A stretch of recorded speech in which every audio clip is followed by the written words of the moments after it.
Yes, guys, how you doing? Welcome back to the Spurs Talk Show. How are you? I hope you're all happy and healthy, doing the things you love with those you love to do them with. Look who I found. Look who I found for the next 90 minutes or so. I can already see someone in the chat that's going to have to respond.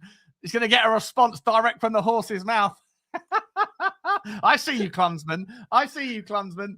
Good to see everybody. I hope you guys can do us some ratatatar favors, if you don't mind. Smash the like button on the video straight out of the traps. Hit the subscribe button if you haven't already. Notification button should be squeezed and comments should be dropped thick and fast. We are, of course, sponsored today by OK Jersey. You know the score by now. If you're looking for your latest and greatest in athleisure wear, sportswear, predominantly of a certain spherical ball-shaped variety. If you're looking for any of that stuff, your Jeremy Jacquets, your international shirts, as currently modeled by the man sitting next to me, all those sorts of things, you can get them over there. And 8% off at checkout is available using code Sean. Big up to them for the sponsorship. We are, of course, also available on all your podcast platforms. So if you want to watch us back later on Spotify or listen to us back on Apple Pods or Amazon, all that jam, then you can give us a follow and a rating. Big up to you, Sava. How are you, mate? Good to see you. I'm all right. Well, 90 minutes about the PGMOL. I'm up for it. Let's do this. Let's just review referee decisions for an hour and a half. See how it gets us. You good? Good to see you back. Good to see you back. Oh, thanks, mate. Yeah, it's been a horrendous. What are we on? 8 days, 9 days since the London derby. Body like mine, mate, that's been put through the ringer for the last, I don't know, since I was about 16, 17, 18 years old.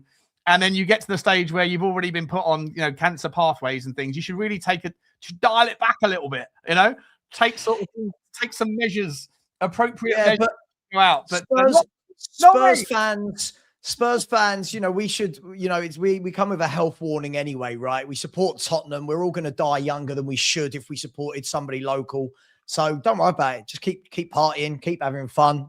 And when you die, just leave me a channel. So, oh yeah. Well, listen, I mean, we did that with Spurs 5. We had to have the conversation around what do we do in the case of someone's. Remember that? I remember thinking names for the chat to guess, but someone in the Spurs 5 community asked a specific question around what happens in the case of someone's passing from this realm. How do we can we put it into someone's will? I think the rest of us were going, it's not that big of a deal. Well, when we were starting the Spurs 5, I remember that my wife pulled me to one side and said, look, I'm really concerned. If you die, how do I get in contact with these guys to claim 20% of the channel? That was her first thought, not my will. Not how will I pay the mortgage when you die? But no, what happens to my 20%? What happens to that 20%? Oh, how we laugh. Mate, we're like, got to laugh. If you're not laughing, you're crying. And right now, there's a lot of reasons to cry, isn't there? I mean, Tottenham are just an absolute mess. We want to talk a lot about yesterday. Obviously, the bigger picture stuff. For me, mate, like I've got to be honest, some of the quotes or the statements out of Igor Tudor, like I think there's a lot of truth to what he says, but there's also a little bit of things that are missing.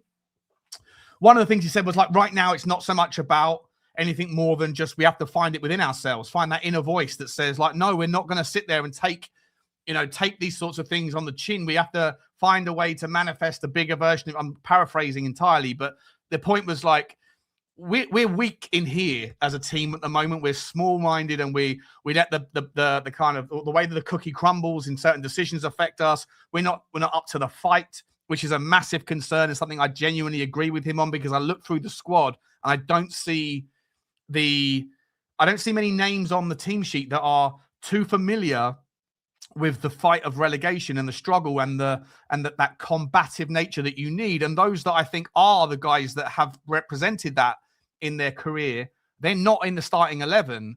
They don't have that. And so like people like Richalison, for me, he kept Everton up, right, to a large degree. And so like for me a few years ago, so like for me, as much as I don't rate Richarlison, I do feel like when he came on the game in the pitch yesterday, and players like Mathys Tel that rightly or wrongly, say what you want about his, I think he's massively been thrown under the bus by Tottenham fans in terms of they consider him to be just one of the weakest players in our squad, and I just don't think he is personally. But beyond that, forget about all that technicality. He does play with an effervescence and a heart and a desire that you need in these sorts of moments. And those guys aren't in the starting 11. There's no balance.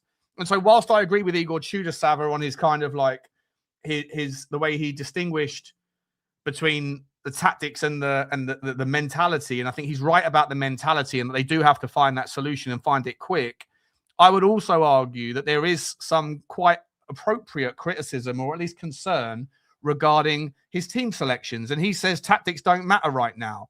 It's more about other things. And I've got to be honest, Sab, like I don't agree. I think that the first thing has to be first in football. You need a team that is balanced.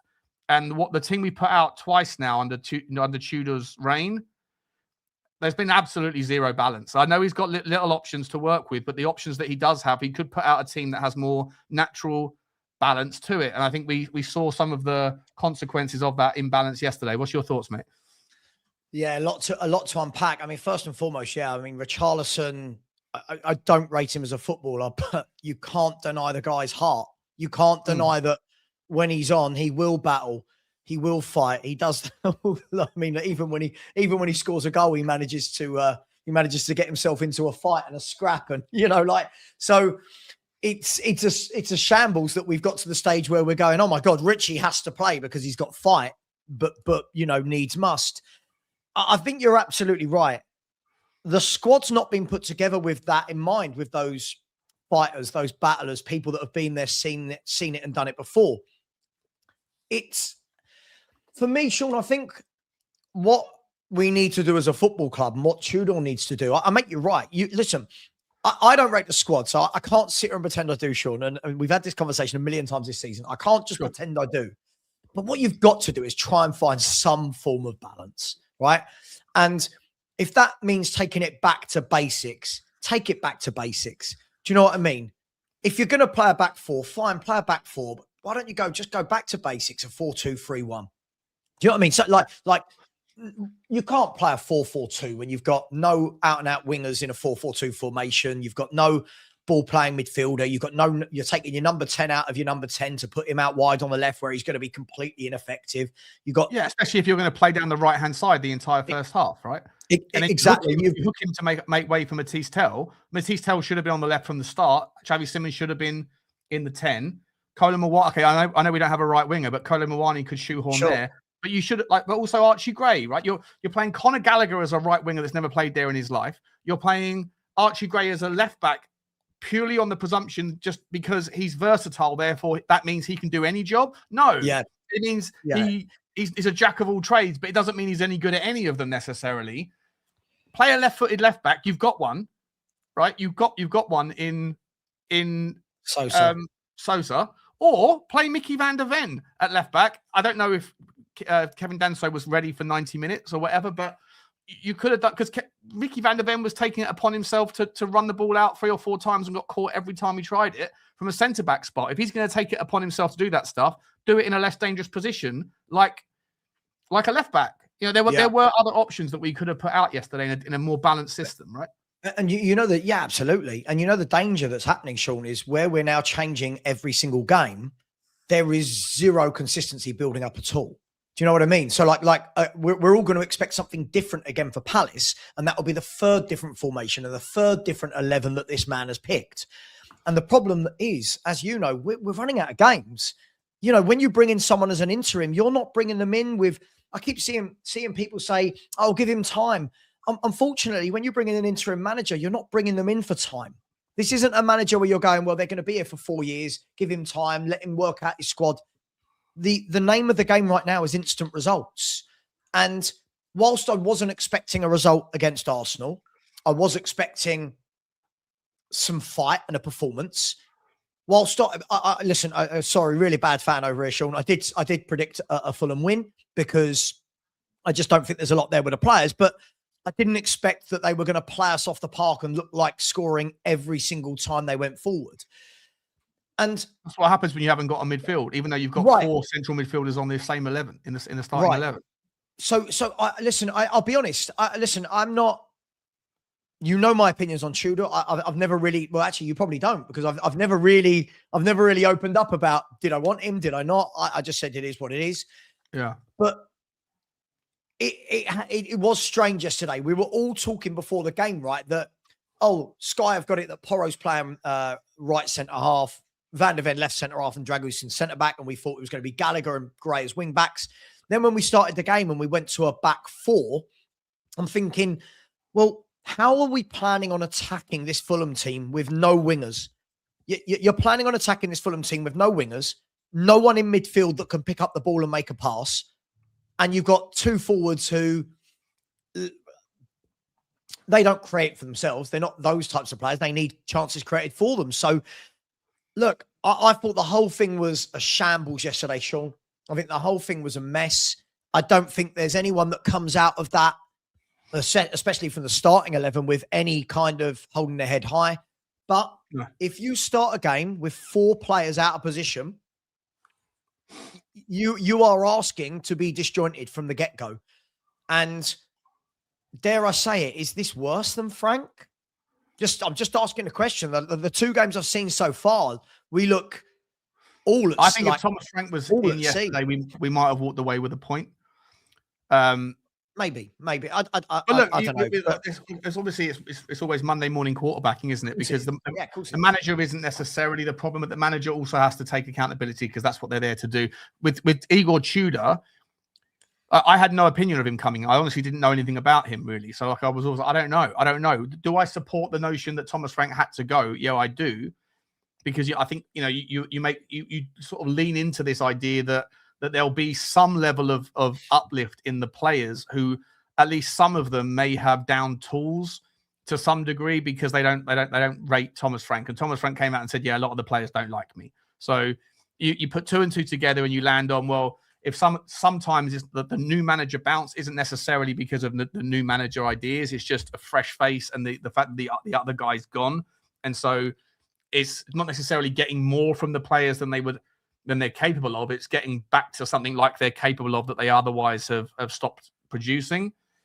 But thus far under Igor Tudor, yeah, look, it's two difficult games. I do think we have been robbed in at least consistency from the VAR or from the referee in crucial moments. And I said this, I literally said this on Saturday evening before the game. I said Tottenham Hotspur as a football club and the fans need to lean into some of the dark arts of not letting these things drop when there's a 50-50 that's gone against you and you can point to inconsistencies. If the boot was on the other foot after the Arsenal game, Arteta would never have let it drop. And Arteta has made a mastery of making sure that every time there's, in his mind, an opportunity to blame something other than themselves for a thing that's gone against them, then they've gone so hard and so fast with it that it does plant a seed into the psyche of the managers, right? They're human beings. And so they're going to be aware of certain things. They're going to be aware of the media noise that's around it. And so they're probably going to be more likely, not necessarily, but more likely than not, to give the next 50-50 in that direction. And Arsenal have benefited from everything going their way this season. Every single thing that could have gone the other way. There was an incident yesterday with Declan Rice wrapping his arms around Gerald Hatto, I think it was. And that was a foul in and of itself. Then he jumps up, it hits his arm. It should have been a handball or a foul. Neither of them given. No one's talking about that because Arsenal aren't going to. Arteta's never going to raise his flag or make a noise about those sorts of things. But the second something goes against them, he won't shut up about it. And Tottenham don't take advantage of those little micro moments. We are inferior in the dark arts of how to manage the things that are outside of our control. Doesn't that come from the fact, though, that we're not a settled football club? Like when we talk about Arteta mastering the dark arts, Arteta's been at Arsenal for 6 years. He is the club at the moment. Arteta can say what he wants, and he knows he's going to be here next year, and he knows he's going to be the year after, and you know what I mean? At the moment, we got these managers that keep coming in, and everything they're talking about, rather than the FA, rather than decisions, rather than this, that, the other, is they're defending themselves. They're talking about 100%. The club is. And, when you had someone like Poch here for 5-6 years, I think, Harry was here for 4 years, wasn't he? I think you've got a bit more of that about you where you can you can lean into those things, as you say. You can lean in and go, hang on, I've been here for years now, and look what's happening. This is terrible. But don't you think it's like, I hear you, right? But I said it on Saturday. I said it last night after the game. I literally said on Saturday night, I said, if there's a 50-50 that goes against us tomorrow on any particular notion, we got to bang that drum and not let it drop. Both as fans, on Twitter, in the media, and the manager, the football club have to get in touch and push a narrative, because you never know when the next 50-50 is going to come your way. And if you don't say these things, then no one thinks of you as a victim. And I believe that, like, right now, Tottenham should be someone at the football club, whoever it is. We've got a new communications person. We've got a new marketing person. We've got the manager should be saying these things, because if we continue to go into games like Arsenal, I know we were completely outclassed, and that is the overarching narrative. I'm not going to deflect from it. But if that game is 2-2, it's an entirely new timeline of reality, and Arsenal going through that, are we bottling it mindset? They score a goal, we peg them back within 90 seconds. They score a second goal, we peg them back within a few minutes. If that does go in and it does stand, and it should have done, in my opinion, I think you said yourself last night, you thought that goal should have stood as well, then it's 2-2. They've been pulled back twice. The fans are back on side, but it doesn't happen. Everyone lets it go, and then they go on to beat the game 4-1. And then Tottenham fans and the Tottenham Football Club decide to start to lick their own wounds and pretend like, you know, that's insignificant, because the overall scoreline wouldn't have been affected. You can't make that assumption, because you're 2-2. It's not the same as being 3-1 down. It's 2-2. It's a whole different timeline. And then yesterday, 1-0 down inside of 6 minutes. Tottenham know if you concede first, you're not winning that game this season. That's the statistic, right? The second that you concede the first goal, Sav, Tottenham aren't going to win the game. That's the standard. So you don't want to go 1-0 down. We shouldn't have gone 1-0 down if the letter of the law is applied to the same degree as, or at least the consistent, subjective, however you want to consider it. So, like, those sorts of things do matter. They do matter. And no one at Tottenham Hotspur is making a song and dance about it.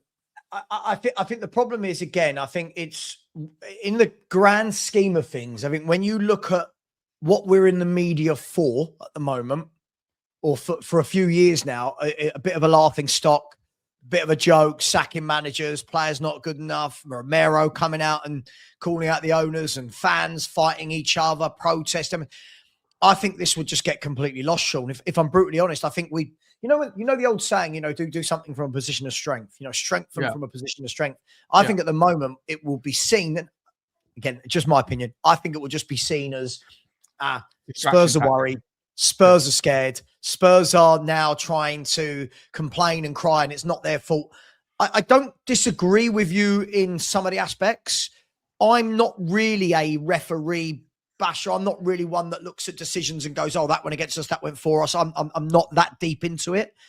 But I think that the bigger issue is now, for me, if I can move it away from that just for 1 second, I think the bigger issue for me is, I've had my rant about it. Let's move on. No. Of course, look, I think the bigger issue for me is, again, even when you look around that goal and should it be given, should it not, yada yada yada, we're just a calamity. We're just a calamity at the back, and it was all way too easy for Fulham to score that goal. It was such an easy goal for them. Like, no one's marking. Like Porro, so I'll say this and I'll say it again. Every time Porro's not playing, I get told how great he is. The bloke can't defend. He can't defend. You got Micky van der Ven, who is absolutely switched off now in games. He isn't marking players. He's getting caught behind. He knows he's not going down. Right. He's not going down. He's leaving at the end of the season, isn't he? Exactly. So, I tend to look at the bigger issues than that. I'm not saying it's not an issue, but for me, I think it will be the boy who cried wolf at the moment. And I think we've got bigger issues to deal with than that, like getting some consistency. But Sean, where we are slightly different, and it's all just football opinions, is my worry was I didn't think we would get a new manager bounce. I didn't think that these players had an extra 20% in them. For me is them. This is the players that are available right now as a collective. I'm not saying 2 or 3 of them that played just today wouldn't do well in a better setup, in a better team. But as a collective, this is what I think those players are. This is what I think they are. Level. I think without Sean, as we just discussed before, and you know, I'm going to sound like Mr. Box Office here, but I've got a video coming out of Quarter Past 2 where I talk about this. Right, I'm talking about for anyone that's interested. I'm sorry, I'm about to sound well arrogant. I was going to say it's a really good watch. It's me in a video. You know, looked at the data of we're redirecting everyone over to the premiere as soon as this show's done. So. You know, I looked at the data of with Poch, without Poch, and the effect that Kane and Son had in both of those two eras, Sean. And it didn't matter how bad the team was, especially in the last sort of 6 years without Poch, those two papered over everything, right? Yeah. The problem is now, Sean, I'd love to see what would those teams have done in the last 6 years under Nuno, under Conte, under Ange, under whoever, Jose, without Kane and Son. I believe this is what it would be. Because those two, in 6 years, by the way, guys, up until Son left last year, those two, since Poch left, have scored 222 goals for Tottenham.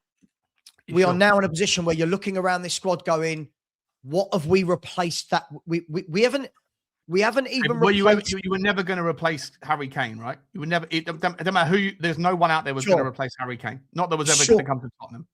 Sure, but the problem is, Sean, when you look at the sheer volume of goals, right? Like, so this guy, Harry Kane, in the last 10 years, averaged 28 goals in all competitions every season. Now, bearing in mind, that's taken into account when he first started and wasn't the Harry Kane we know. Everything. Yeah. Injuries, right? So he averaged 28 goals a season. In his best season, he scored something like 50 odd goals. Now, if you look at him alone, Sean, you go, bloody hell, that's one player. What a number of goals. Now you add on Son's goals, which weren't the same volume, but which was still impressive. You've taken away two guys that have scored 453 goals between them in the last decade. And this is my issue. More importantly, that they facilitated each other, right? Like Sonny supplied Kane, Absolutely. Kane supplied Sonny. And so...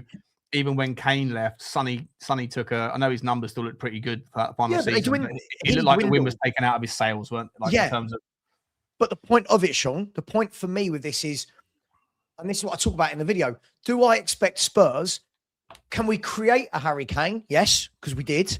Can we buy a Harry Kane? No, because there's very few level Harry Kanes out there, and we are not top of their shopping list, right? We're not top of their priority list. My issue is this, Sean. If Harry Kane is there and Richarlison and Solanke is there, my worry is that at no point was there any succession planning to find someone in there, right? You can't buy a Kane, but you're telling me that the forwards we signed in the lead up to those two going were Richarlison, Solanke, Brennan Johnson, Valise, Tel, Odegaard.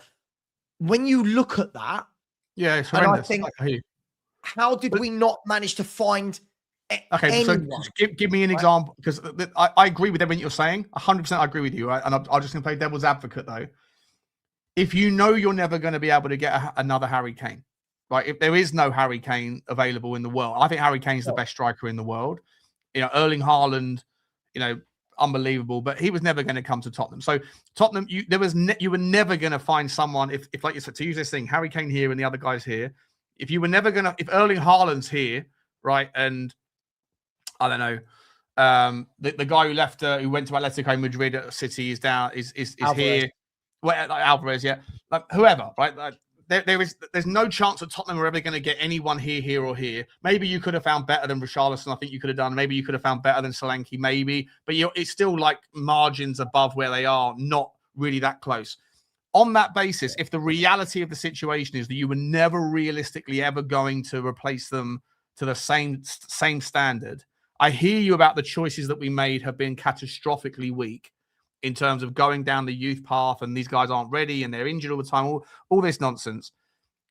But is the other element of the story then that I've been calling for years, which is I believe that the Tottenham fan base has expectations that were artificially set at a ridiculous level from the Champions League final year. And they've never, ever come back down to earth. And part of the reason why we're in the mess we're in now is through the constant chop and change that is on some level facilitated by an impatience and a frustrated fan base who haven't come to the realization that nothing lasts forever. And we were entirely spoilt by the success of, I mean, Sonny was someone that wasn't the player that he became at Tottenham before he was at Tottenham. He was good at Leverkusen, but he was very good, but he wasn't the player that he became. But he became that player because of his relationship and the skill set and the standards of Harry Kane. So is part of the problem. I hate people who say the fans are the problem, because the way that they use it, the way that kind of narrative is utilized, is that the fans are responsible for forcing change from the ownership. But I'm going to use it in a different angle. Is the expectations of the fan base problematic? Because Absolutely. It forces the hand of the owners, when in reality, this decline to some degree, maybe not as sharp as we've seen, but to some degree, Saba, it was always an inevitable eventuality, because you were never going to replace Harry Kane. Sean, on that level, I completely agree with you. On that, I absolutely agree with you. Not because it's your channel, not because I'm blowing smoke. I agree with you on this. Yeah.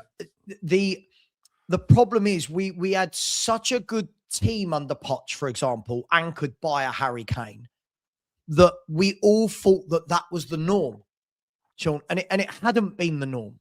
So if you look, I said to you before, Spurs have never ever made top 4 in the Premier League without either Kane or Gareth Bale in the 11. Now, when you look at the Chelseas, the Cities, the Arsenals, the Liverpools, the Man Uniteds, throughout the last 33 years of the Premier League, 34 years, those are the biggest 5 clubs that have won the most trophies. You can't turn around and go, those clubs for a period of time relied on a superstar. They've had superstars, but it was never, oh, well, if Drogba doesn't play, Chelsea are shit, because Drogba has still got Lampard and Makelele and Ballack and Hazard, whatever it may be. Spurs were carried by Bale. Let's be brutally honest. For as good as we were as a team, Bale, Stardust, Kane carried Tottenham Hotspur.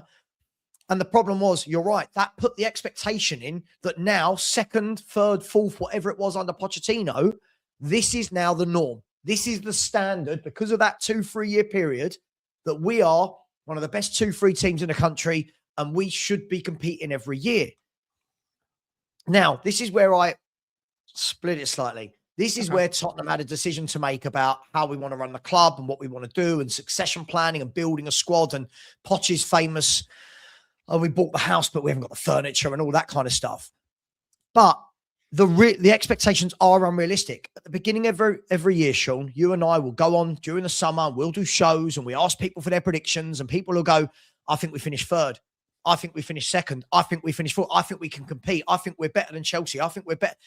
And you look at it and go, really? Like, why are you saying this? I get it. When you've got Eriksen, Ali, Son, and Kane as a front 4, I get it. Praise away. Those 4 will get you 100 GA a year.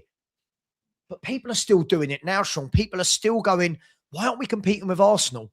Well, why would we be? Like right now, why would we be? So I think you're right. And this notion, you need to come down. You see Ange Postecoglou saying Tottenham will never sign a £100 million player. Thomas Frank saying similar things. Like, trying to mitigate the expectations of the fan base. But in a world where Tottenham stay in the Premier League, right? In a world where Tottenham can, get to the quarterfinals of the Champions League, stay in the Premier League this year, go again. Like, it's not the finances of the football club that are going to prevent Tottenham from signing a £100 million player. And it wouldn't even have been Daniel Levy or a new iteration of an owner, right? If the Staveley group come in, or if Brooklyn Eric comes in with his £1.5 billion, cash injection, and the PSR and the FFP, those aren't the reasons why we're not going to sign a £100 million player. The £100 million player gap is because of the draw. And I think every time there is a 70, 80, 90 million pound player that's available, when those players become available, those players are not just going to be sought after by Tottenham Hotspur. They're going to be sought after by all of the teams that have a higher propensity, a higher frequency of success that's born about through a bunch of different mechanisms, whether it's alleged cheating or just, well-run football clubs, whatever, or historic brand value. But if there is if Julian Alvarez was available in the summer, and it's not Tottenham, even if Tottenham offered 120 million quid, right? He's not coming to Tottenham. You know what I mean? He's not coming to Tottenham. And so, like, the only way you find the next Harry Kane, to your point, is whether you find them within your own youth ecosystem, or you buy them young. Bloody good scouting. Bloody good scouting. Horrendously good scouting, right? And but let's look at the next potential, the next £100 million defender that currently is under the Tottenham Hotspur ownership in Vuskovic. Again, I'm not saying he will be £100 million player. I'm just saying he might be. Right? Everyone talks of him like he's the next greatest thing. Do you really think he's ever going to play in a Tottenham shirt? If we stay in the Premier League, I'd force him to, yeah. So, yeah, okay, if we stay in the Premier League, if we get relegated this season, if we get relegated, he's never going to come to Tottenham, right? He'll be sold for 60 million quid or whatever else, and then he'll go on to be whatever he goes on to be. But Micky van der Ven, like, we are fast going to become back to the 2009, 2008, 2006 version of ourselves, where when you find a Berbatov, when you find a Modric, when you find a Carrick, when you find these sorts of players, they'll do a couple of years of good things, and then someone else wants to come in, and they'll go, I don't want to be at Tottenham, because there's the pecking order politics. And I think Tottenham, for a time, were in that area. They were in that ilk under Pochettino. We got there. But to your point, mate, I think we argue over, I'll always defend Daniel Levy, and people will go, well, we've fallen so far from in the last 6 years. Daniel Levy's got us in a position when I was like, well, I don't think it's Daniel Levy. I think it's more Enoch, but we can have that debate. But ultimately, if you're going to say that Daniel Levy is responsible for all of the errors at the football club, then you have to give him credit. But just by the logic of the buck stops at the top, then everything that's good about the Tottenham would have been and has been because of him in the. I'd rather not do that. I'd rather keep it delineated and keep it people that are accountable. But in reality, Sav, if we're really true, looking at the stats that I know you're going to drop in your video, and I don't want you to spoil the video by talking about it in detail now, but like Harry Kane was largely responsible and Sonny was largely responsible for that whole Pochettino era, right? We managed to build a decent team around them, but it was those outperformances from those individuals that were the reason why we, if you've got someone who's delivering 25 goals a season, that doesn't happen anymore. There's, what is there, 2 players in the Premier League that are at 20 goals this season? Haaland and Thiago, is it? That's it, right?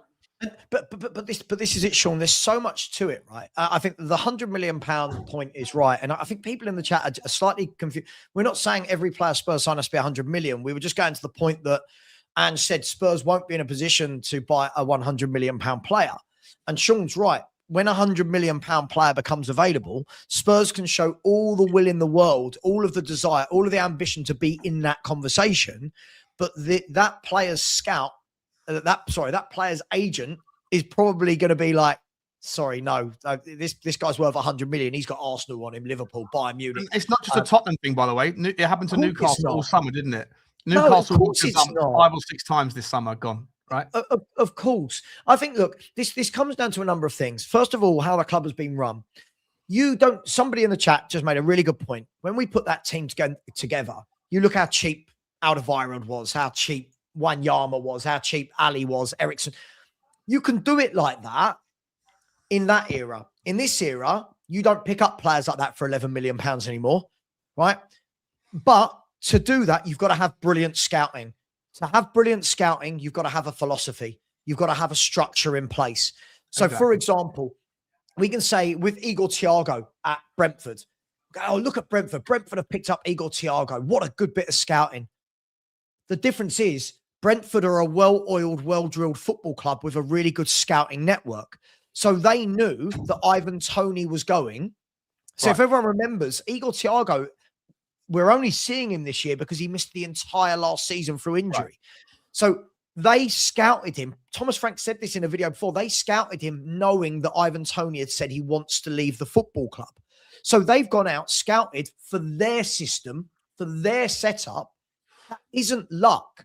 But Spurs don't have a system. We don't have a setup. So right now, we can pluck a player out of the air and go, I like this striker.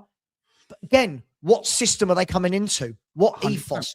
What philosophy? What's the plan? What's the plan? So you bring in, look, I think this boy's class, by the way. You bring in, we won't get him, Sean, but just hypothetical. You bring in Julian Alvarez, class little striker, right? How do you know, not you, the royal you, how do you know that the next manager who comes in permanently doesn't want to play with a big guy up top that holds the ball up and he's a target man, as opposed to Alvarez, who is a small, diminutive in and around the box, lethal finisher. Now, Yeah.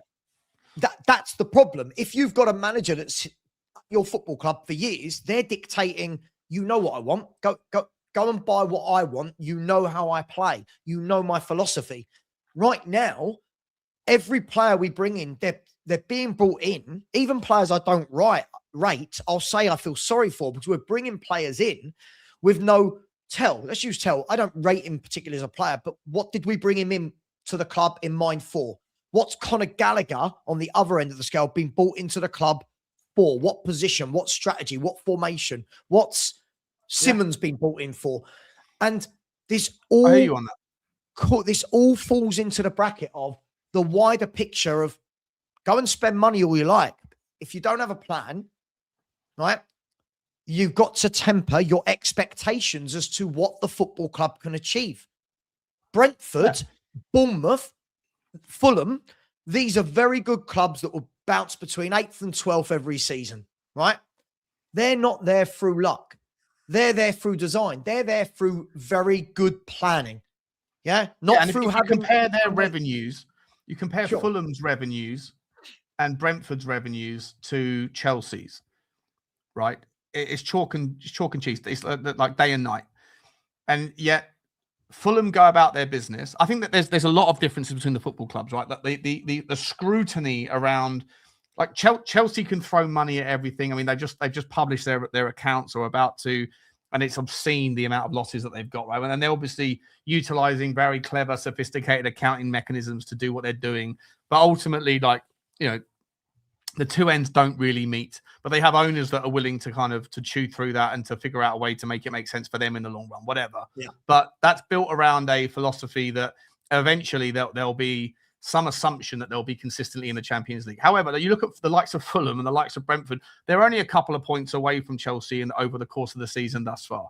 And one, I think, is testament to a tight run ship, a philosophy that can utilize better scouting, a manager that's had enough time to be able to implement their vision, but also escapes the scrutiny. I think that people always think, oh, let's just go and copy. I think Tottenham have made this mistake in the last year of going, well, there's no plan. You know what? We haven't got a plan. What do? Let's imitate someone else's plan. And they imitated Brentford's plan. They went and took 7 or 8 different people from Brentford. Right? The only thing that you don't have with taking people out of Brentford is you don't have the data that's behind it. You haven't got the guy that's really responsible, which is actually the owner, Matthew Benham, that's put that in place. Same with Brighton, right? A lot of the players that leave Brighton for big money, some of them go on to be sensations, some of them don't necessarily, but people assumed that Graham Potter was responsible, right? Because look what he did with Cucurella, look what he did with Caicedo, look what he did with McAllister, and then he goes to Chelsea, it doesn't work out. He goes to West Ham, it doesn't work out. So there's definitely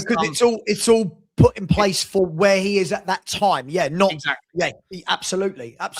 He was the right guy that they identified for that particular part in their own journey, built around something that's bigger than the football club. I about 2 years ago, Sabo, I did a video because I was always told, like, oh, we don't win trophies anymore. And when I was deep in that whole defending Daniel Levy thing, I was like, all right, let's analyze what it is exactly that over the 75 years from 1950 until 2025, let's look at who it is that's won trophies. Let's look at the themes.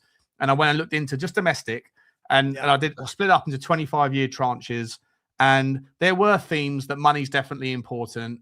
But when you looked at the teams amongst those periods that had consistent little spells of success, not just the big 5, but the other teams, Wolves were one of them, Ipswich, Forest, West Ham had a period as well. Like, there was lots of different teams. When you look at all of them, there were consistent themes, and there was always a conveyor belt of talent through the youth that participated in the story. Money was a part of it. But the other thing that was a massive part of it, Sabo, was always a figurehead, a statesman that was, it didn't have to be a visible statesman, but someone that was above the ecosystem that kind of, that was in control. It was largely managers, but actually sometimes it was owners. In the case of Chelsea, it was the owner and Abramovich. With Nottingham Forest, it was Brian Clough. With the United, it was the managers like Alex Ferguson and the other, with Liverpool, it was Shankly, all these guys. Tottenham had Bill Nick. But I would argue that they might not have had trophy success, but I would argue that the story of Brentford and Brighton and the consistent themes of relative success for them, which is to have got from where they were to where they are. It's not even someone that you think about. It's Tony Bloom. Who the fuck talks about Tony Bloom unless you're specifically talking about database models? And the same with Matthew Benham. Tottenham Hotspur don't have anyone at the football club at all. Not a manager, not players anymore, and not any kind of DOF, any kind of model, any data. There's nothing about the football club that represents Tottenham Hotspur right now. Nothing. And that to me is the biggest gap. And listen, this is a really good, deep conversation. I like it because this is why I keep saying to people, when we play Fulham's, when we play Bournemouth's, Brentford's, Palace, Fulham, everyone goes, oh, it's only them.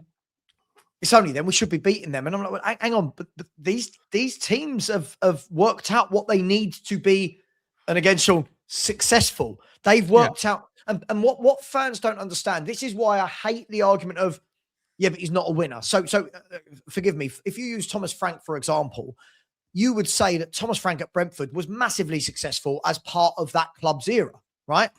To say he didn't do well at Brentford because he didn't win a trophy, let's be brutally honest, Sean, no one's going to win a trophy at Brentford. If they do, absolutely hats off to them, but that's not where their journey's been. Same with Brighton.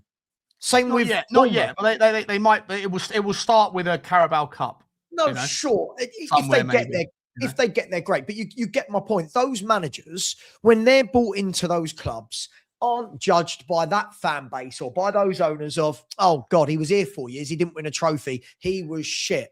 Which is how we judge people, which is obviously the different levels and size of the club and expectation. But what these clubs are, you're absolutely right. There's people behind the scenes. There's people behind the scenes at Bournemouth that make this seamless. Bill Foley. Bournemouth in the summer, they lost Kirkes to Liverpool for what? I don't know, however much money. They've gone and bought Troffer from France. Now, if I said to you right now, tell me about him, most people probably haven't watched him that deeply. You watch Bournemouth every game. They never heard of him before he came from France. Right. But a good, solid left back that settles in, does his job, and there's no noise about him for the good, for the bad, the ugly, just does his job. Spurs, we don't do that. At Spurs, we don't do that. The reason being, though, well, not the reason being, but let me just posit this to you. Those sorts of teams, this is, again, I think this is part of the kind of the makeup, the recipe here of like trying to figure out why it's so difficult at Tottenham, is because Tottenham are thought of, rightly or wrongly, clearly at the moment, as being a team that are a big six team, right? And they base that primarily on revenue, and they base that to some degree on historic value and the fact that we got a massive stadium, the best stadium in the world. And so we're parked in this kind of category of being the closest resembling football club outside of United, Arsenal, Chelsea, Liverpool City to them. We're like the bridge between them, or we have been thought of as the bridge between them and everybody else. Agreed. Everton maybe used to have that kind of that role, right? Back in the we're our own little silo over here. We're our little tiny silo where we were banging on the door from 2016 to 2020. We were banging on the door. We were getting close, but never getting there. The Spursy tag was attributed to us, but because of that, again, it comes back down to expectations. You're absolutely bang on. The Brighton fans and the Brentford fans are not unhappy if they finish the season in 8th, 7th, 8th, 9th, 10th spot, and they've had a decent season. They got to maybe a quarterfinal of a cup. That's fine for them. There's no noise. And the same with Fulham. If Marco Silva wins 3 games on the bounce, everybody says, oh, well done. Like, oh, look at Fulham doing a bit. If they then go and lose 3 games on the bounce, no one's paying attention. No one mentions it. When Bournemouth started the season and they were like 3rd or 4th, and everyone was like, Jesus Christ, aren't Bournemouth doing well?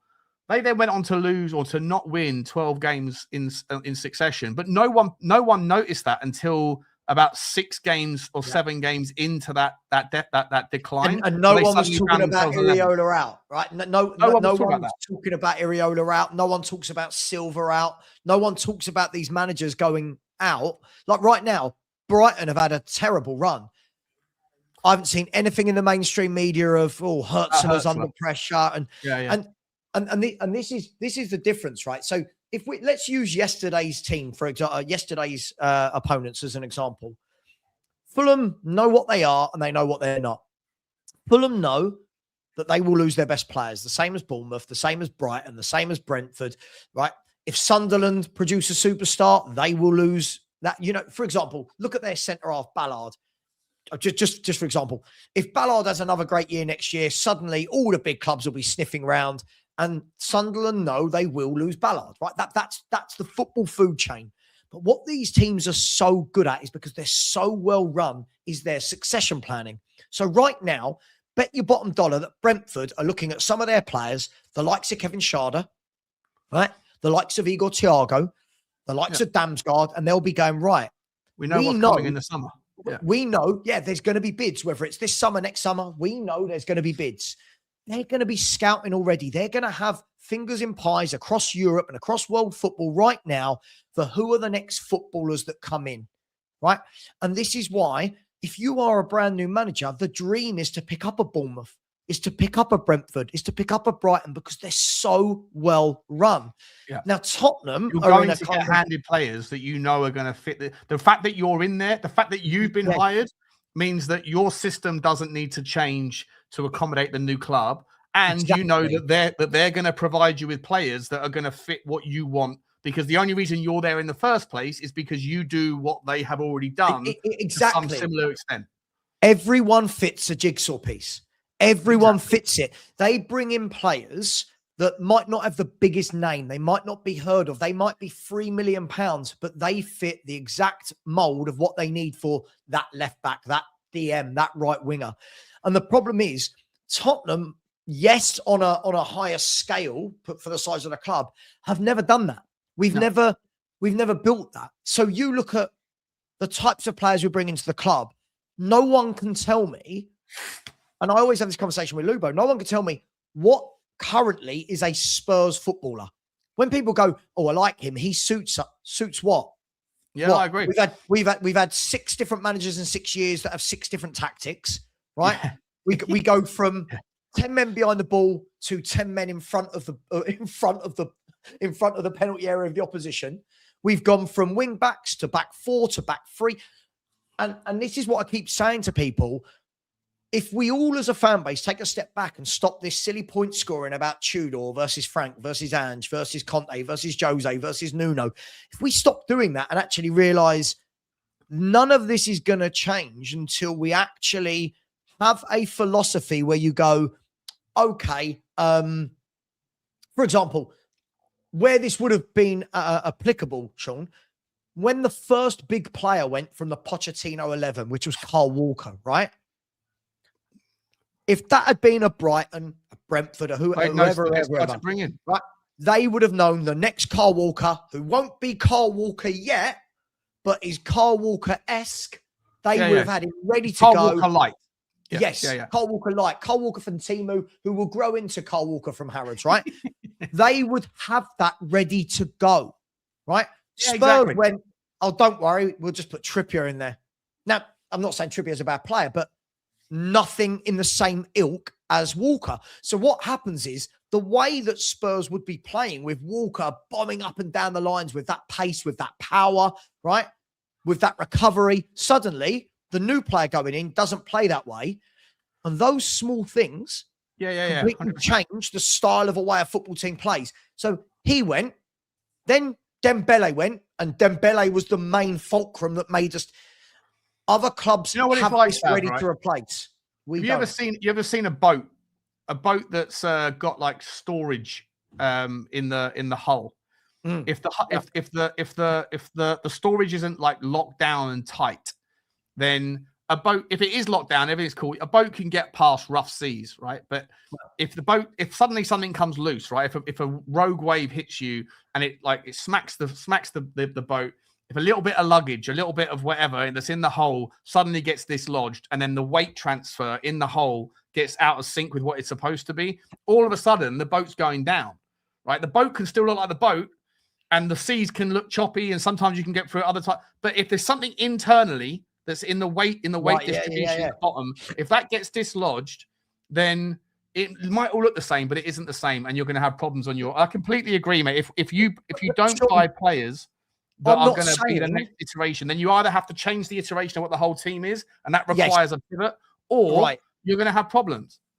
I'm not saying you can replace like for like. I'm not saying that, very rarely. But it's got to be somebody with the same characteristics. It's got to be somebody that embodies what you had in that player.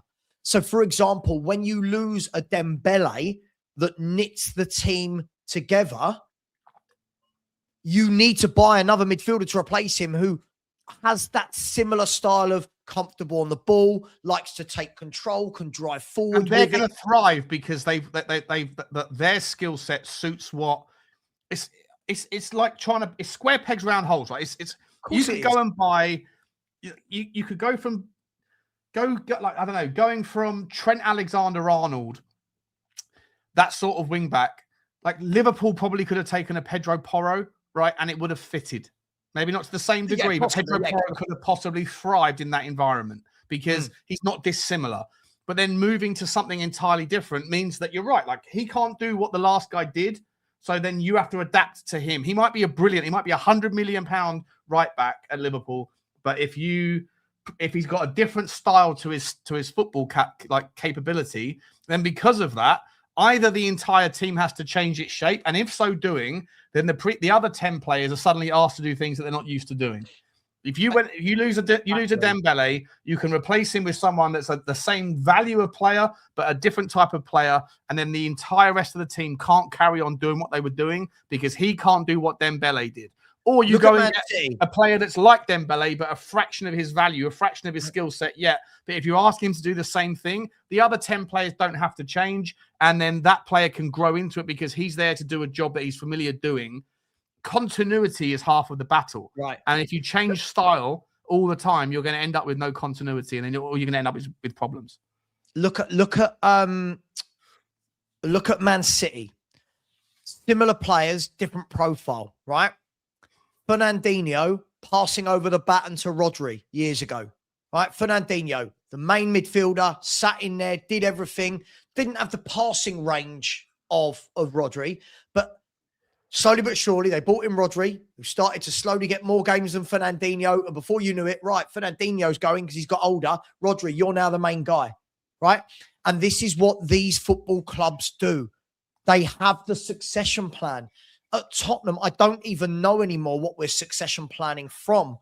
And that was my big worry in the summer with Son, that we didn't. We didn't do it with Kane. We didn't do it with Son, right? We hadn't done it with Dembele. We didn't do it with Walker.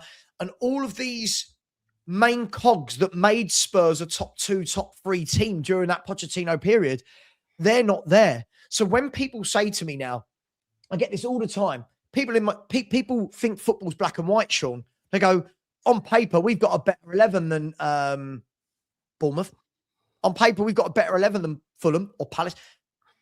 But those teams have been put together. On paper, we might do, yeah. But those teams have been put together as a team. They've been put together with a plan in mind. So yesterday, you knew why Fulham bought Bob. Bob was bought with a reason in mind because he fits into their 4-2-3-1 strategy, right? Yeah. Sander Berg was bought for Fulham. By the way. Really good player. But if we signed him, our fans would lose their mind. Really good player, anchors the midfield, strong, powerful. He was bought for a reason. We don't buy players for a reason. We seem to just be buying volume of footballers, but with no, they're not finishing a jigsaw. We're the jigsaw puzzle that's on the dining room table after Christmas. Someone's bought you a jigsaw puzzle, right? It just stays there till about March. It's never finished. And yeah, I feel like when the guy on the dance floor is rocked up wearing flares and like some sort of, I don't know, some 80s shirt, just because the music was dancing in that way. You've gone to your room, you come out and wear my flares, I'm going to do some disco. And then as soon as you get there, the DJ changes and we're suddenly playing dubstep and you look like a fucking idiot. Dubstep. You know what I mean? But Sean, this is why. This is why this season, probably over the summer, this season, I hit my kind of, I can no longer just sit and back a manager, a director, a player. I'm looking in now. I'm looking in from the top and going, we can sit here and have, even in your chat right now, how many people want to, Ange was shit. Oh, Frank was shit. Oh, we're not getting it, right? We're not understanding that we can do this all day long. But until there's a plan, Sean, I Yeah, genuinely don't think any of our arguments really matter about this manager v that manager v. There were people convincing us, right? There were people last week, and I'm not saying they're wrong. We'll see. Tudor, magnificent manager. He's an expert in this scenario. This is your guy. There were other people going, he's shit. There's a reason he never stays around in a job. There's a reason he's always at clubs who are about to get relegated. I didn't get involved in the argument, Sean. You know that, because I thought, what's the point at this stage? What is the point? I hear you. Well, there's two different conversations though. One is like, you can't fix the roof at the football club until you know where you're going to be next year. Like I haven't bothered doing any transfer news views include. I stopped doing them halfway through January because it became just pointless. And there's no point in doing any between now and the summer because you don't know where we're going to be. If we're in the Premier League, then hopefully we can get back into it. If you're in the Championship, there's just a mute point. I don't know what we're going to do. I do want to ask you though, like, so if we're both in kind of agreement here that the philosophy has to be the first thing that's agreed upon within the football club, and then from there, that thing will then that those flowers can then sort of bloom if you have the right people in charge to be able to make those decisions happen. They take a bit of time. But then what does that look like? And I want to talk about that with you in just a second. Let me just do some of these super chats, mate, because they're backed up. One second. Big up to John Turney, my man, John Turney from Japan. Big up to you, bro. Choo to you. Choo to you, man. Thank you for the train, as Saba introduced to us last season, as well and truly commenced. Big up to the Super Sticker train. We love the Super Sticker train. Big up to you, John. Hope you're okay, mate. Hope Japan's treating you well, my man. Big up to you, buddy. Drewski, member for 32 months. What a legend, Drewzilla. Big up to you, mate. He says, smash like, subscribe, follow, and he's got to go. Big up to Drewski. Hope you're okay, mate. Big up to you, buddy. I love you, man. Miss you, bud. This club. This club. By the way, as soon as this show is done, or actually after I've done Football Inc. At 2:30, I'm going to be doing getting old Danny Kiriakou to finally, because I've got this brand new computer, cost me a fortune, for the sole purpose of being able to do AI content. So I'm going to be downloading all the various tools, and then I'll be doing this club 2060. We're doing it non-stop. We've got to get it done today. Big up to Ronald Cooper. Big up to you, Ronald. Thank you very much, mate, for the £1 super chat, buddy. Thank you very much indeed. Chudini's in the house as well. He's putting a super sticker. Big up to you, Chudini. Big up to you. We got a lot of members' comments coming in. The Big D says, "Are we staying up, Sean and Sava?" I can't see it, to be honest. At the moment, I think no. If I was a betting man, and I am, I put my entire betting account on we're getting relegated. I think we stay up purely because I think West Ham, for me, left it a little too late. However, one win for West Ham changes that. But they have got what, Fulham? Oh, we're Fulham fans on Wednesday night, right? Like, it's Fulham away.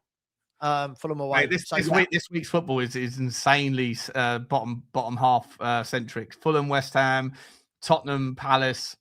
I mean, listen, Nottingham Forest have got Man City, Forest. Yeah, Man City. Yeah, exactly. It's going to be. I hope that the other teams are worse than us. Big up to you. Big up to also to Big D's become a new member again, a renewed member. Big up to you, mate. Thank you very much indeed, my man. I appreciate you.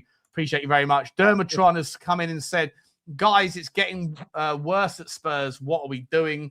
We're trying to figure it out, mate. We're trying to figure it out, Dermo. Hope you're okay, mate.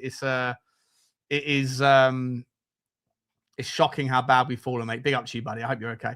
And Tony Rodriguez, big up to you, Tony. He says Spurs, Crystal Palace, 3-1 to Tottenham. 3-1 to Tottenham. I think he's saying 3-1 to Tottenham.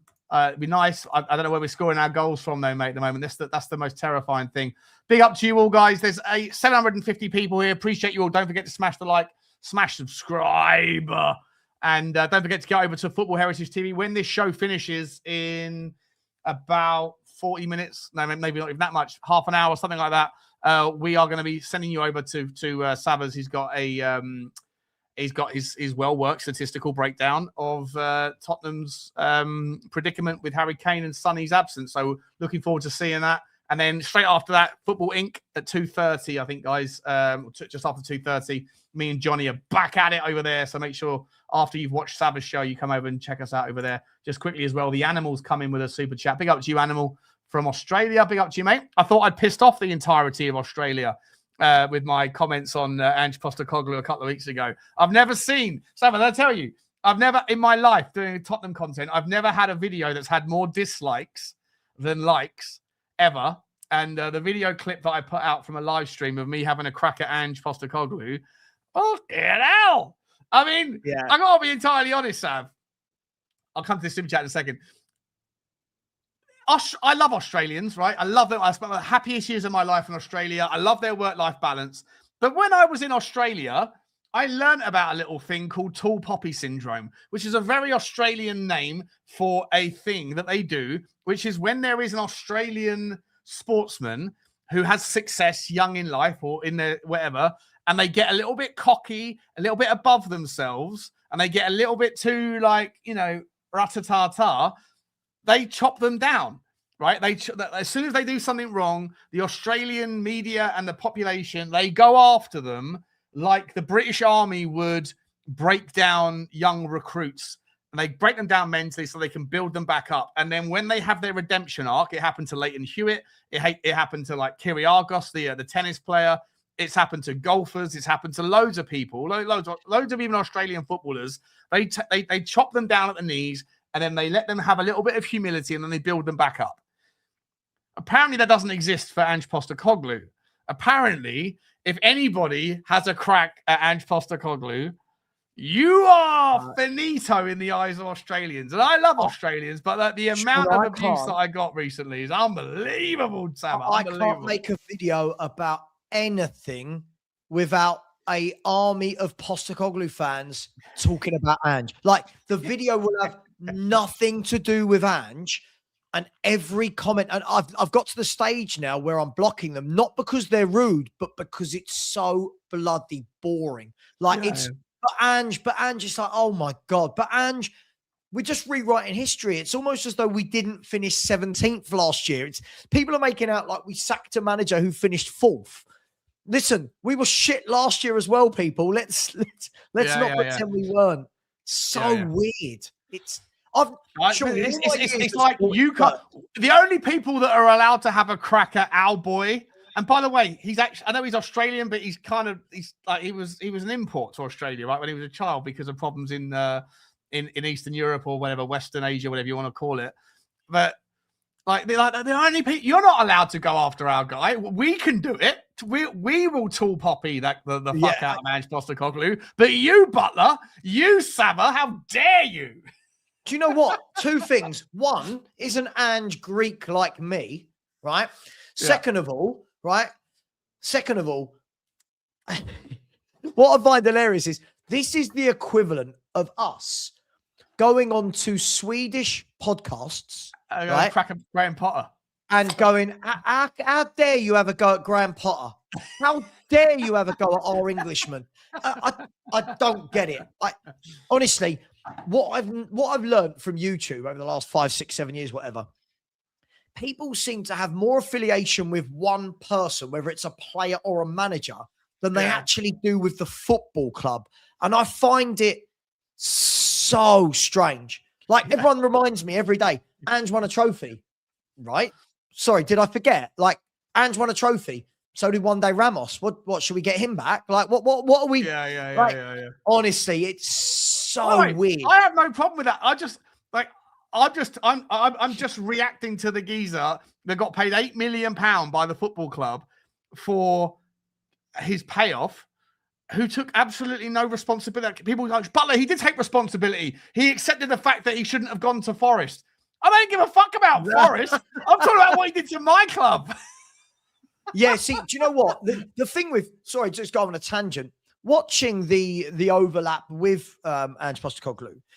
Listen, I think Ange Postecoglou, forget whether I like him as a manager or not, was absolutely spot on with a lot of what he said. However, one, people were making out like he's told us something we didn't already know.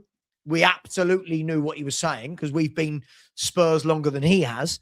And second of all, that's what annoyed me, Sean. Take some responsibility for what happened. Like, you can turn around and say whatever you want. And yes, you won a trophy and no one's ever going to forget that. And thank you. But There was no responsibility. And what he's very good at, you've said this, he's a salesman. So analogies, mate. Analogies for everything. The stonecutter analogy. You know, they could sack me tomorrow and I'd only be at the 100th blow of the 101st blow. So what does that mean? You've got an indefinite reprieve. Because whenever you got sacked, we were just about to turn the corner, but we hadn't seen it. After 10 years, you could still be a manager claiming that bollocks whilst we're down in League Two. Do me a favour. He had an analogy. He had an analogy lined up, which was beautiful as well. Beautiful, salesman-esque. And I fucking a little bit jealous of the fact that he's figured this out. When he was even said, when they said, oh, you know, Micky van der Ven came out and said, you know, we demanded essentially that they change tactic. And he went, yeah, success wears many hats, but failure only wears one. Like, fuck off with your clever analogy, bro. You're the manager of the football club. I think the difficulty is, look, and again, you know, what I found really fun about YouTube is it's kind of like we're all allowed to like or not like a manager style of play or whatever it is. Listen, there will be people that liked Frank, people that didn't. People that liked Ange, people that didn't. People that liked Conte and people that didn't. And Jose, that's life. But what makes me laugh about this is he's such a good salesman that he says something. It doesn't matter if the facts and data prove that what he said was an absolute load of BS. Fans go, yeah, but did you hear what he said? I'll give you an example, Sean. When he says, right, but it got to about the beginning of February and we realised we weren't going down, so we downed tools and concentrated on the Europa League. Now, that's fine to say, but now go and look at the data from February, January, December and November and see how many games of football he lost. Sorry, did you down tools in those 4 months as well? Or is it only because it was convenient from February to May?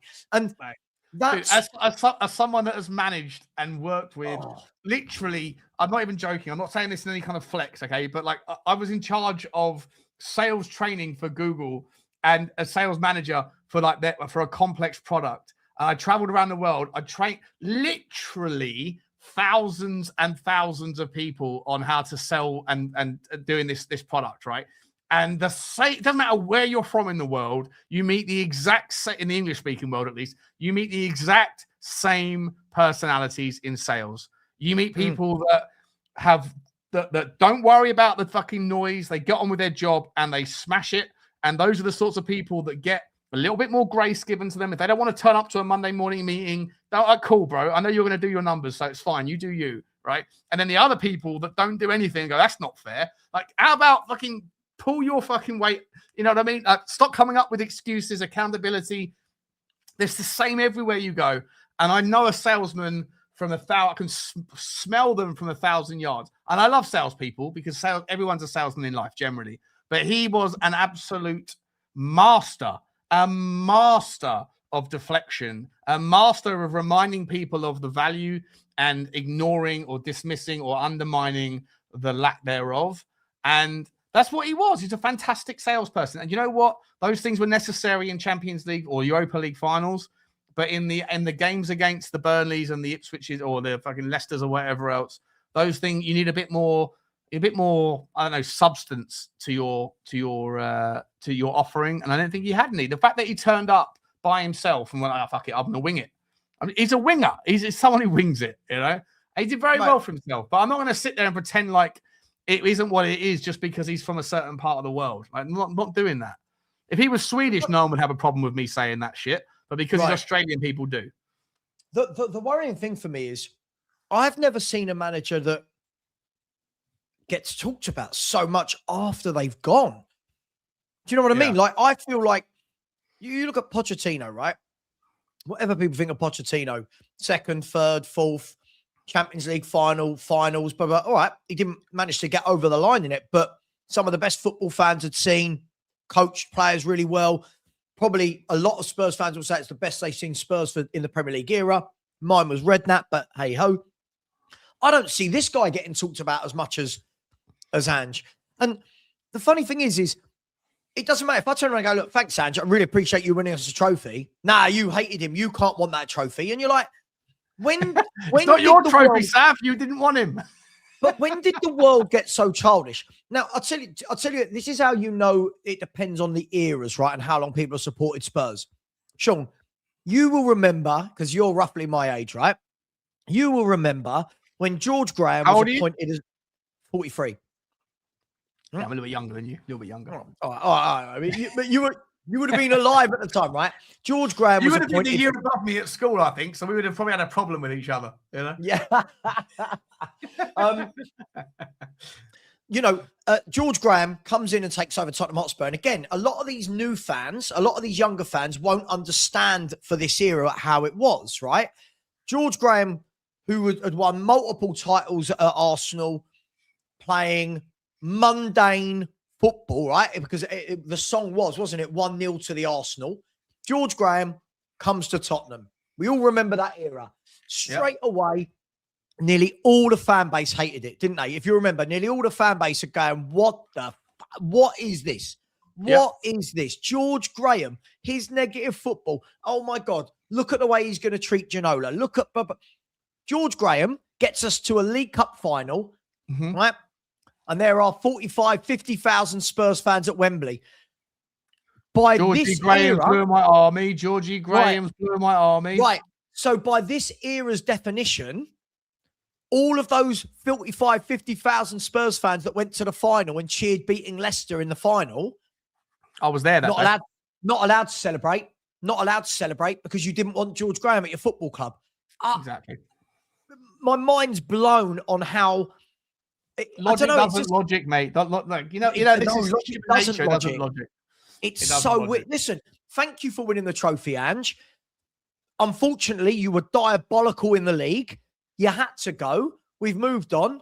Frank, okay, you didn't work. You've had to go. We go again. Do you think people will be talking about last comment on Ange? Do you think people will be talking about Ange longer than they're talking about Pochettino? Because I think people still talk about Pochettino, right? Because of the how close we got to the promised land. Do you think that in 10 years' time, people will be still talking about Ange Postecoglou more than they will be about Pochettino? Because we're on our third manager now second manager now since Ange Postecoglou, right? Look, maybe I grouped them all together after a while, Sean. After 3, 4, 5, 10 years, we just grouped them all together. When we have this conversation, right? People talk about Ange. You can talk about Conte. You can talk about Jose, Nuno, AVB, Sherwood. There's always going to be fans that like a manager, fans that don't. Like that, and that's the way it is. But what I do know is I feel sorry for every one of these managers for certain things. But I'm allowed, like you are, Sean, I'm allowed to have an opinion on whether I like that manager as a football manager. And Ange Postecoglou wasn't for me as a football manager because I thought that his football was absolutely suicidal, right? Like if he had won that Europa League playing the way he normally plays, I would have to turn around and go, there you go. His football works. It's successful. I might not like it, but it works. But he didn't win it playing that way. He completely, everything he said for 2 years about his philosophy, he won't change, it's who we are, went right out the window. 10 men behind the ball in the semi-final and the final. That's fine. Brilliant.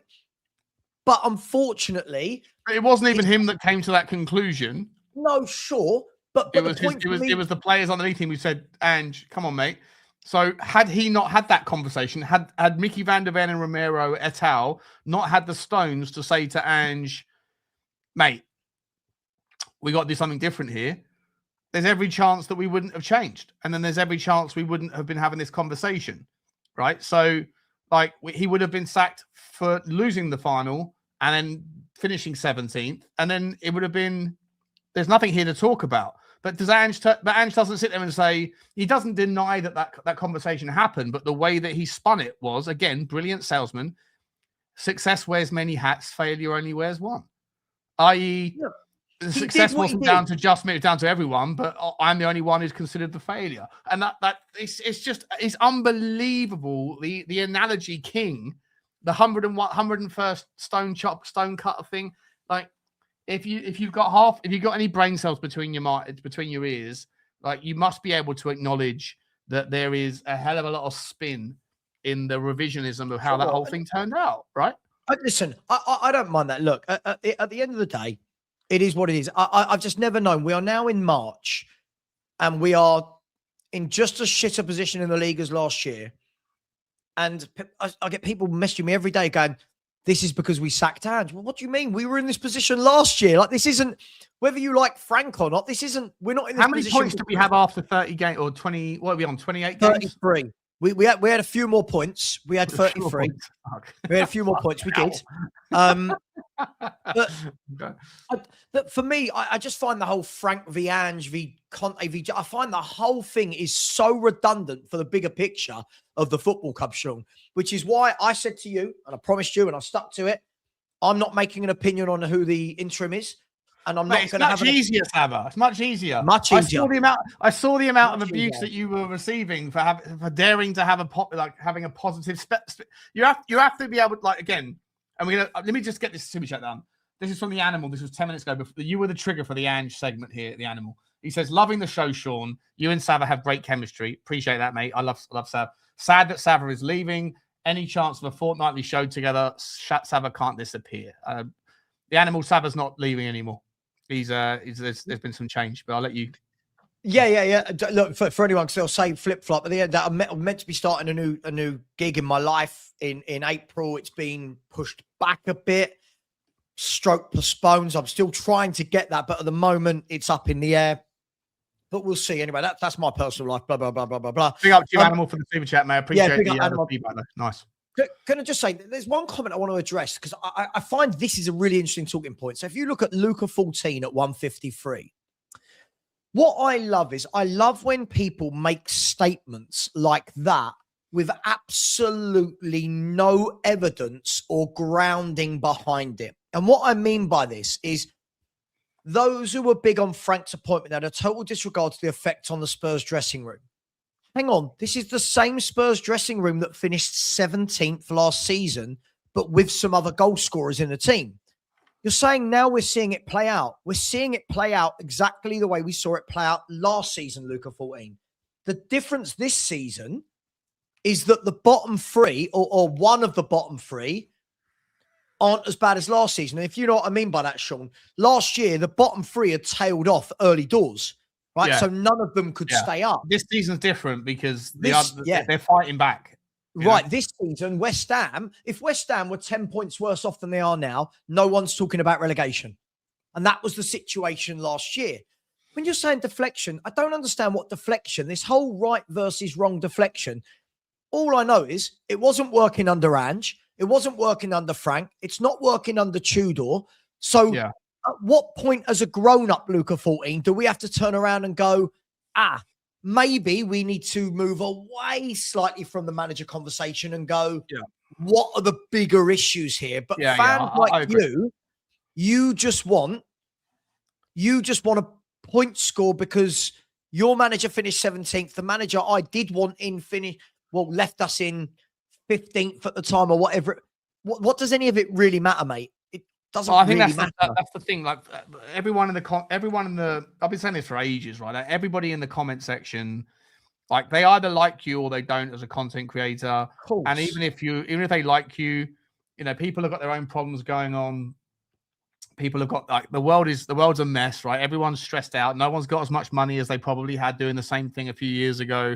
Everyone feels a little bit less healthy. Everyone feels a little bit more lonely, isolated. Everyone's a bit more angry, and so they channel their energy into things that they can access. And I see it on Twitter. Like, I don't want to talk about this specifically, Sam, because we've got 20 minutes left and I want to talk, 15 minutes left. And I want to talk about... No, it's all good. Listen, it's been a fantastic That was the Animal's fault. That was the Animal's super chat that did that. Be up to you, Animal, mate. Listen, he said he likes us working together, Sava. And Sava and I we are always talking about doing a show like this on both mine and his channel. And then, we speak about it. We say, we're going to do it. And then we've tried it before. And then we just, life gets in the way. But I love talking to Sava. I hope Sava feels the same.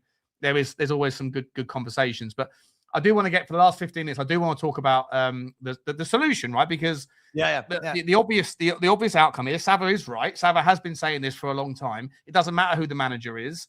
that there's bigger problems at Tottenham. And I think a lot of people lean that direction. Just on the specific of backing something as a content creator, you are the accessible point for comments, right? So we do these things live and the comments are there. No one gets to attack Igor Tudor. No one gets to attack Daniel Levy specifically. No one gets to attack Enoch. No one gets to attack Thomas Frank, Ange, whatever. That stuff's all controlled. And so when people have opinions, if you happen to have been someone that has been the advocate of that devil, i.e. in your case, Thomas Frank, in my case, Daniel Levy, over the last few years, Sav, then when those people fuck up in their day-to-day life, they don't know that we exist. But because I decided that I don't think that the opinions on Daniel Levy are entirely fair, people come after me. When Daniel Levy fucked up on the Eze deal, the amount of abuse that I got was obscene. Like, I don't care. I've got a thick skin, but Bugsy Malone getting death threats, like that really upset me. She's a little dog. What are we doing here? You get horrible stuff. And so you've learned that lesson. I said this to you at the time. Don't back a horse, right? Because it doesn't serve you any purpose. And I'm not going to back. I've learned that lesson as well. I'm not going to back the next iteration of ownership or the next iteration of management. I'm going to sit there and say, I don't know. I'll let it see, because I know that it's easier to not have an opinion. And then if it inevitably fails, which it looks like everything at Tottenham Hotspur has been doing recently, and even on a bigger picture, everything in football eventually fails. Like, no one really leaves management unless you're like, Jurgen Klopp, who wants to take a sabbatical or retire or whatever else. But you might as well, if all you care about is being on the right side of the public opinion, if you want to avoid being wrong, then you might as well lean negative. That's what Lee Gunner figured out a long time ago, because it's easy to predict the losing lottery numbers. And if you lean towards everything being shit, even the most successful teams are going to fail more than they succeed. And so it's much easier for your own mental health to just predict losses. I think some people now take that to the next degree. I think like Stel wanting relegation. Listen, we've got a massive show this evening with Stel where he's going to be saying that stuff. I haven't had a chance to call him out on it because I wasn't around last week because I was sick. But like him rooting for relegation for me is problematic. I think it's a fucking horrendous stance to take. But you know what? There'll be certain people that feel that way, and he'll be right. He'll be right eventually. If that's what you want, then rooting for negative outcomes so you can say, I told you so. If that's what your end game is, then he's doing the right thing. But I still find that whole narrative around actually championing relegation because, that's the only way to see a different outcome than what we're currently seeing. Well, I think that you're invoking like this narrative of like 2 + 2 = 4. But the 2 + 2 in his narrative is like, well, relegation equals 2 and change of ownership for the better is also equaling 2. But that doesn't. I think it's mental. I think it's absolutely insanity to me that you should be saying because staying up hasn't seen a different path, therefore relegation will do. There's a hell of a lot of assumptions baked in there, but you're leaning towards negative outcomes so that if negative outcomes prevail, then you can say I was right. I think that's scary, to be honest, Sav. It's the unknown. It's the unknown. I mean, look, if I could turn around and say I've traveled to the future, Sean, trust me, we're going to get relegated. That's going to force Enoch into hiring a proper director of football who gives them the keys. We get promoted straight away, and then we go back to the Premier League and we are run like a proper top 6 club. You'd go, okay, cool, we'll get relegated. But none of us know that that's going to happen for sure, right? We say it. And it's funny, if people want to argue, and this is where I disagree with Stel, and obviously I'm looking forward to your guys' show tonight. I'll be tuning in to watch it because, listen, I don't want you like any, because I know Stel and I have got a history of issues, but there's none of that anymore. Right? We're fine now. But like that doesn't mean I'm going to sit there and listen to absolute nonsense and not call it out. I have to call it out. It's crazy to me. It's just a football opinion. Look, as I said to Stel last night, I get what he's driving at. I just don't. I just don't co-sign it. I get what he's asking for. I just don't see that the solution to Tottenham Hotspur changing is going down, losing massive revenue, losing every single footballer, and hoping that the owners change. I think the difficult thing you mentioned there, Sean, is about always leaning to the negative and always wanting to be right and yada, yada, yada. And look, You know, we as content creators can only give our opinion at the time. We are the same as the fans in the chat, right? We just put our face to this camera. And the difference is, Sean, is everyone knows what you say because you're on camera every day. Everyone knows what I say. These guys in the chat can change their mind daily. Yeah. We can't keep up because there's thousands of people watching. So when they all turn around and go, "Oh God, you said this," we can't have that conversation back with them because I don't know what every I remember what you said last week. Right. Exactly. Yeah. Now it's the same people as yesterday. I did call a few people out on my watch along, Sean, because I'm seeing the same people that said anyone but Frank, right? Anyone but Frank now saying we want Tudor out. And I'm like, whoa, hang on. But you said anyone but Frank. You got to stick with that, right? So we can all do this tit for tat. Wasn't Stel one of those though? Didn't Stel say I don't know if Stel said anyone but Frank, but look, I'll let you deal with. You and Stel can have that debate tonight. But the key thing for me here is everyone will shift. We all do it. All of us. Everyone shifts goalposts at some point to suit some sort of narrative. My point on wanting Thomas Frank, for example, Sean, was people are going, just admit you got it wrong with Frank. What I actually asked for with Frank was I wanted Frank to come in and have a number of years and a number of windows to transform the club. I'd never, ever said, oh my God, Frank will transform us in one season. Now, that's fine that he's not got that. Then people go on as though Frank's the only manager that I ever wanted Spurs to appoint or the only manager that I've ever liked. Sean, we all get things right. We all get things wrong. But what I've never understood in the world of YouTube is, God, how people can never let anything go. Like, I've got people going, well, Sav, you said when Conte was here, what? Fucking, how many managers have we had since then? How many footballers, managers, league? I hear you, man. Like, people were like, people want to remind me of like the people that hate, like the amount of shit I've taken because people who hate me because they heard that Sean Butler's this Enoch defender, therefore they'll never watch Spurs Talk Show. And then whenever they did watch me, it was because I was rolled out on We Are Tottenham to debate Daniel Levy, or I was, with Brian Daigle, and I was on maybe your show, doing, and people that were like, they hate me because they heard things about me. They would never watch my show to hear the actual context of how you present your argument. And then the only times they ever do actually hear you is when you're on a third party channel and you're only there for the purposes of taking the other side of the argument. Sure. It's insane. Anyway, listen, we'll put all that stuff. We've got 10 minutes to go, mate, before we're going to hand you over to Sava's upload. I do want to get to the point where we spoke about this, like the philosophy, right? Yes. Yeah. So if you are in charge of Tottenham Hotspur, what is the first, in a world where we stay up, like let's hypothetical, because if we go down, it's a whole fucking can of worms. We'll deal with that another time. In a world where we stay up by the skin of our teeth, how do you get to the point when you right now currently have what it appears to be at the football club is a situation where the tail is wagging the dog, where the people that are the football people, Johan Lang and Vinay, were undermined with the decision to keep or sack Thomas Frank. They've then gone off. They've decided to go, sorry, you're not in, Matthew Collicott, whoever it is, Butcher, whoever is saying, no, we're going to go back and get Paratici's guy, Igor Tudor. That thus far hasn't looked to be a great decision, but whatever. So we don't even know who's calling the shots.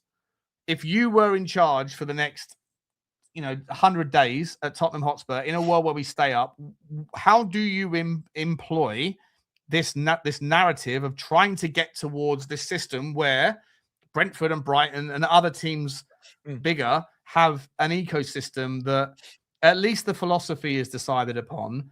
Yeah. How do you, is the most important thing that you fix? Is it the owner, or is it just the director of football? Is it the decision-making process? What is the most important, easiest fix to be able to put us on a front foot towards a trajectory towards better decision-making?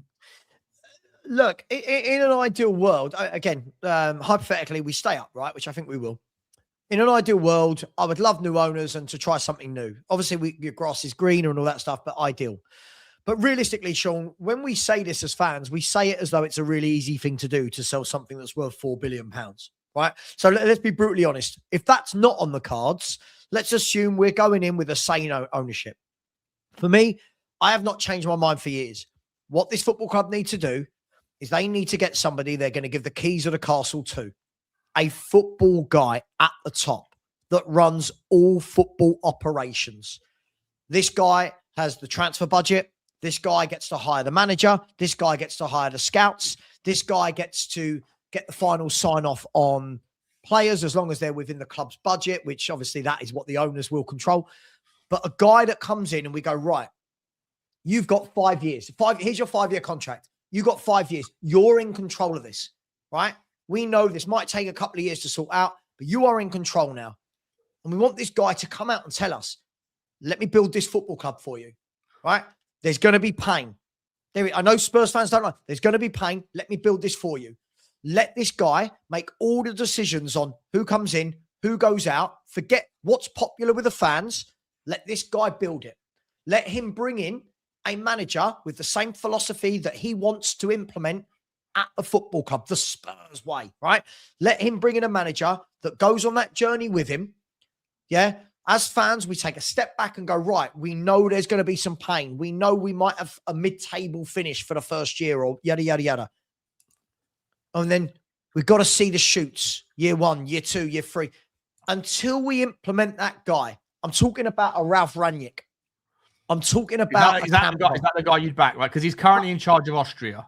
Yeah, I think Ralph Rangnick's a world-class football operator from I think he's director of football point of view, not so much from the manager point of view.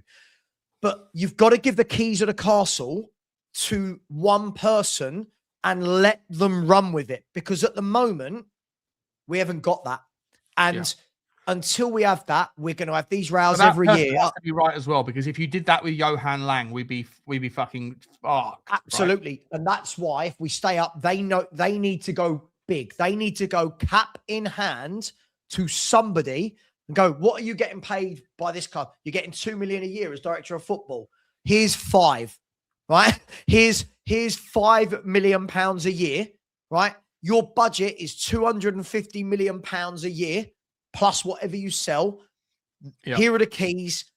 Implement. And if we don't, Sean, do you think that Vinay is the guy that he's only been here a year? Is he the guy to be able to has he got the authority that he clearly hasn't got any authority at the moment, Saba?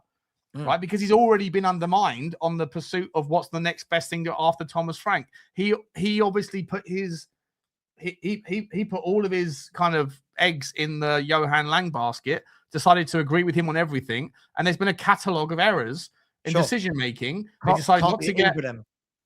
So both of them need to go. So Vinay's got to go. But can you honestly, could you give, because Vinay's the CEO of Tottenham Hotspur. I know, right? I know. So you can't give Ralph Rangnick the CEO keys, because that includes other things, right? So you need to. But that's where they need to separate the football from the business. This is where, for once, Spurs finally need to turn around. And if Vinay is staying, to say, right, I'm the CEO. I'm going to deal with everything over here. Yeah, everything over here that TV, is not all that shit. That is not in the public eye. Yeah, you're not going to see me in the program making notes. You're not going to see me on Spurs TV. That is going to be the DO. That is going to be Campos or Rangnick. That person's going to answer all the difficult questions. They're going to sit on the couch and talk about transfer windows. Separate it. Let Vinay be a businessman. Let Vinay do what he does best behind the scenes, marketing, whatever that. Right. Until we do that,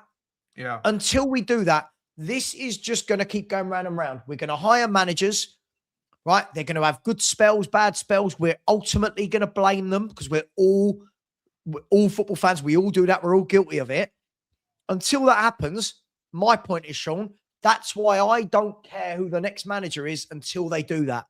Because the next manager it has to be someone. No one knew who Johan Lang was. Let's be honest. We only heard of him through his Villa thing. It has to be somebody that has gravitas in the game. And for me, you either bring back, I say this for months and months and months. If you're going to bring back Pochettino, then you need to bring back a DOF that has a history of working with him, where they were in cahoots, where that you understand that the DOF works to a different set of KPIs to the manager. Right, the manager is here about here and now. And the DOF is thinking about tomorrow. But you have to be like co-symbiotic. You have to be on the same wavelength and be able to like take a little, give a little, whatever else. And so for me, it's either Pochettino and it's Mitchell. Sure. Or not if you want to get to Ralph Rangnick, that and sort then of Ralph thing. Rangnick say, I need my guy. And if my guy happens to be Nagelsmann and it means that it's 18 million quid a year or whatever, then that's the sort of decision. But then you go, okay, fine. But that comes out of your budget, Rangnick. Like, you're getting this budget. If you want to spend that much money on a manager because you know he's going to do what you want, but that comes out of the budget that you have to spend on players. Like that has to be like, that's your remit, but you got this much to work with. Is that enough for you? If not, then sorry, you're not the guy. Exactly. But Sean, what you said there is absolutely spot on. And this is where I think as fans, we're all very short-sighted. We want to hire a manager and go, this guy will do well. But if that guy above him is not on the setting out the plan, because that plan goes to transfers, that plan goes to scouts, that plan goes down to the academy. There has to be something built in 5 years. Now, where we won't be happy with this as a fan base is everybody will not sit around and wait for something like this to take shape. The first year will be the worst year of the 5 years. Of course. But that's where, maybe I was naive, that's where I thought, okay, they've hired Frank, somebody who's worked to this sort of plan at Brentford. Maybe, and again, naively, Sean, maybe Spurs are going to implement that and we're going to take our time on. Not worked, but all I know is you can bring whoever you want in. If Lang and Vinay are running the show, you know what happens? Poch will come back. Poch will do great for a few months. As soon as Poch has a bad month and we don't win for 5-6 games, everyone will go, Poch out. He's not what he was. He's 100%. not what he was. He's gone. He's finished. 100%. Doesn't matter. 100%. I completely agree. Great time to end. We got to go because Savage show starting in 30 seconds. Just quickly, guys, there is a tweet out from Ornstein that says Tottenham Hotspur players face wage cuts if relegated from Premier League. Most contracts include clauses to lower the salary, vast majority by around 50% in the event of going down. Provision placed in all deals under my chairman. So Tottenham Hotspur have some financial protection. See, even from beyond the grave, my man is still doing the business. He's still doing the business. That's what I'm talking about. Bring him home. Bring him home. Bring back Levy. We're going to leave it there. Saba, thank you so much, man. That time has absolutely flown, mate. It's been an unbelievable conversation. Well, we're going to go now. Guys, stay where you are. There's 800 people watching. Stay where you are. You're going to go straight over to Saba's premiere that's starting right now. Saba, appreciate you, mate. What time are you live this evening, this afternoon? 6 or half 6. I'll redirect over to you boys. Thank you, mate. Appreciate you. Appreciate everybody. Smash the like, smash subscribe. Get over to, stay where you are. You're going to go over to Saba's and smash the subscribe over there. And you'll see me on Football Inc. in about 20 minutes time, guys. Love you all. Take care. See ya. Bye.